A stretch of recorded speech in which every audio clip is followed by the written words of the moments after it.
নমস্কার। আজ ৩রা সেপ্টেম্বর ২০২৫।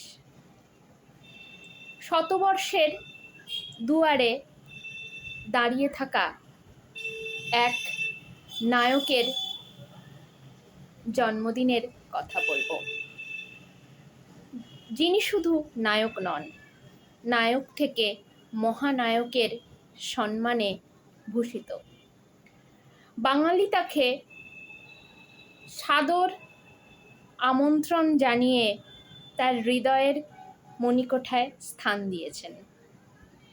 সেই প্রিয় নায়কটির শতবর্ষের দুয়ারে দাঁড়িয়ে থাকা জন্মদিনটি একজন সাহিত্যিকের কাছে খুবই গুরুত্বপূর্ণ।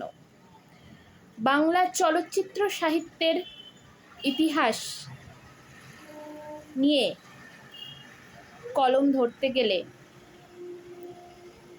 যে মানুষটির নাম সবার প্রথমে আসেন তিনি হলেন আমাদের সকলের প্রিয় মহানায়ক। মহানায়কের এই শতবর্ষের দুয়ারে দাঁড়িয়ে থাকা জন্মদিনটিকে উদযাপন করার জন্য একটি কবিতা লিখেছি, সেটি পড়ে শোনাতে চাই। সে এক নায়ক, রূপলি পর্দার, তার চাহনি যেন প্রস্ফুটিত গোলাপ, তার চলা যেন সভ্যতার এক ধাপ।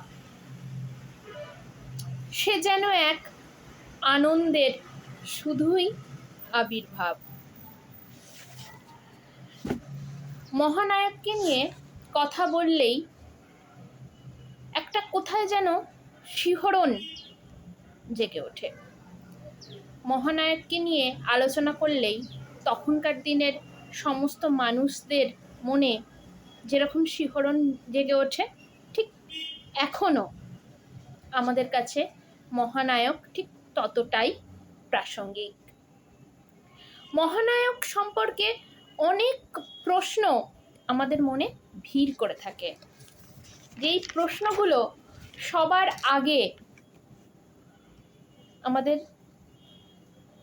মনকে নাড়া দেয়, সেটা হলো মহানায়কের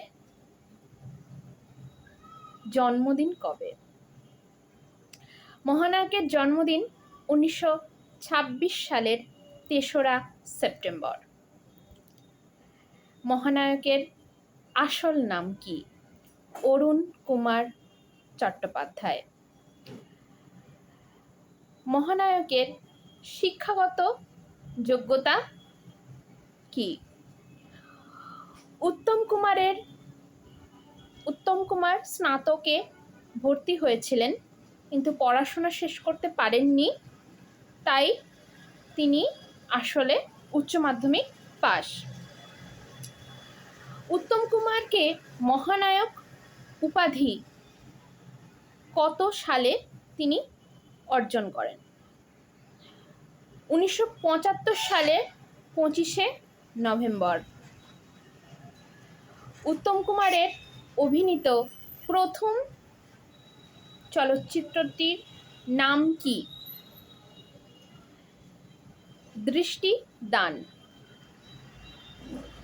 উত্তম কুমার সারা জীবনে কতগুলি সিনেমায় অভিনয় করেছেন? 250টিরও বেশি। এই ছোট ছোট প্রশ্নগুলো আপনাদেরকে একটুখানি জানিয়ে রাখলাম। এরপর তার অভিনীত কয়েকটি চলচ্চিত্রের নাম একটু জানাবো, কারণ যারা উত্তম কুমারকে নিয়ে পড়াশোনা করছেন বা উত্তম কুমারকে নিয়ে আগ্রহ বোধ করেন, তাদের এই ছোট ছোট বিষয়গুলো খুবই উপকারী বলে আমার মনে হয়, তাই একটুখানি জানাই। দৃষ্টিদান, মর্যাদা, সহযাত্রী, নষ্টনীড়, সঞ্জীবনী, ৭৪,৫০,০০০০ টাকা, নবীন যাত্রা, বউ ঠাকুরানীর হাট, মরণের পরে, অন্নপূর্ণার মন্দির, অগ্নি পরীক্ষা, মনের ময়ূর, গৃহপ্রবেশ, বকুল, কল্যাণী, ব্রতচারিণী, বিধিলিপি, অনুপমা। উপহার: কঙ্কাবতীর ঘাট, দেবতা, সাঁঝের প্রদীপ, হ্রদ, সাপমোচন। ত্রিজামা: সাহেব বিবি গোলাম, পুত্রবধূ, একটি রাত, চিরকুমার সভা, পৃথিবী আমারে চায়, পথে হলো দেরি, বড় দিদি, তাসের ঘর, হার জিত, জীবন তৃষ্ণা, হারানো সুর।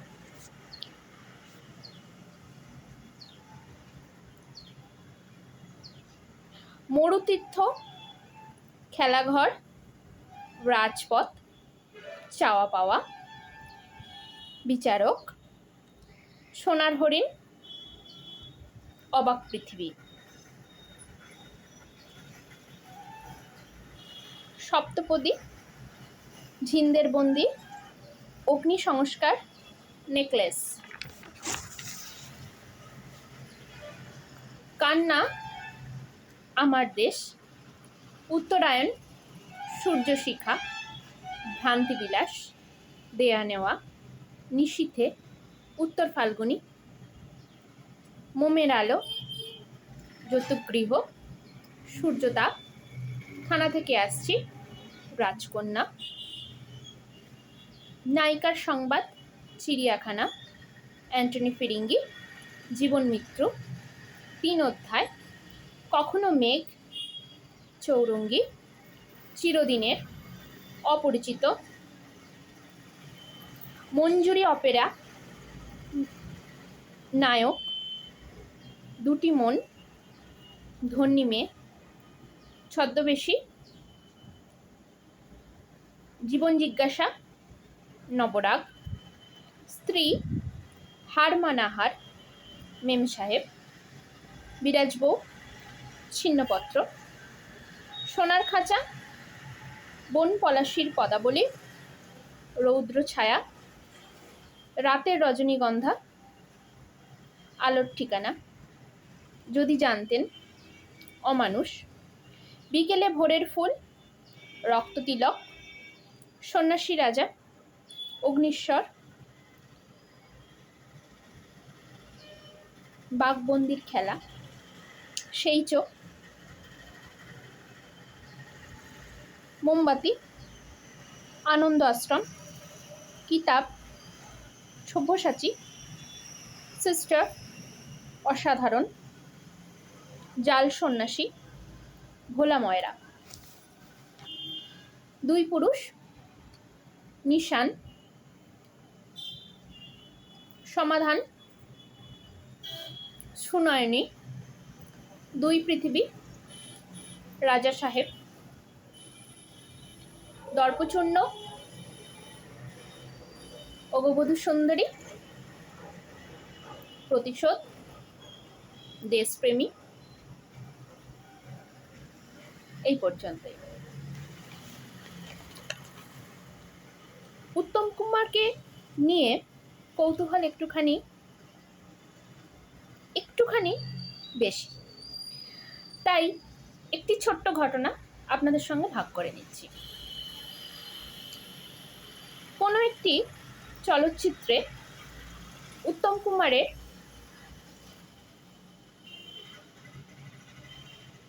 যে চরিত্রটা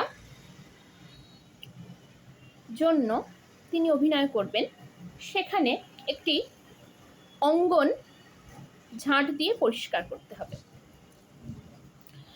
তো তিনি কয়েকবার এটার জন্য শর্ট দিয়েছেন, ওনার নিজের দেখে মনোপ্রত হয়নি। ওনার কোথাও গিয়ে যেন মনে হচ্ছে যে তিনি এই অভিনয়টি ঠিক ফোটাতে পারছেন না, কোথাও গিয়ে সেই ব্যক্তিটি হয়ে উঠতে পারছেন না। তিনি তখন নিজের ঘরে চলে আসেন। চলে এসে একদিন নিজের ঘরেই ভালো করে একটা উঠোন পরিষ্কার করছেন। হঠাৎ তার এক অনুরাগী তার বাড়িতে প্রবেশ করেছে। তিনি দেখছেন উত্তম কুমার ঝাড় দিচ্ছেন, উঠোন ঝাড় দিচ্ছেন। তো তার ভক্তটি উত্তম কুমারকে বললেন যে, আপনি উঠোন ঝাড় দিচ্ছেন কেন? আপনার ঘর পরিষ্কার করেন যিনি, তিনি কোথায়? তখন তিনি বলছেন, ক্যামেরা অনেক বেশি স্পষ্ট বোঝা যায়, ক্যামেরাতে অনেক বেশি স্পষ্ট সবকিছু বোঝা যায়, তাই সব কিছুকেই নিখুঁত করতে হলে তার জন্য আগে নিজেকে তৈরি করতে হয়। তো সেই অভ্যাসটা যদি না থাকে, ক্যামেরায় সব কিছু বেশি ফুটে ওঠে। তাই তিনি নিজের ঘরের অঙ্গন ঝাড় দিয়ে সেই অভ্যেসটাকে ধরে রাখছিলেন, যাতে ক্যামেরায় বোঝা যায় যে তিনি ওই চরিত্রটি। তো একটি চরিত্রকে নির্মাণ করতে গেলে একজন শিল্পীকে ঠিক কতটা পরিশ্রম করতে হয় তা বোধহয় একজন শিল্পীই জানে। আর তার সঙ্গে যারা কাজ করে তারা জানে। এছাড়া তাদের জীবনী নিয়ে যারা কাজ করে তারা একটু হয়তো জানে। কিন্তু সেই ব্যক্তিটি হয়ে উঠতে গেলে তার পেছনে থাকে অদম্য পরিশ্রম। এটাই একটা শিক্ষা, যে শিক্ষাটা আমাদের সকলেরই হয়তো গ্রহণ করা উচিত, যে পরিশ্রমের বিকল্প বোধহয় কিছুই নেই। আজ এই পর্যন্ত। কেমন লাগলো অবশ্যই মন্তব্যের মাধ্যমে জানাবেন।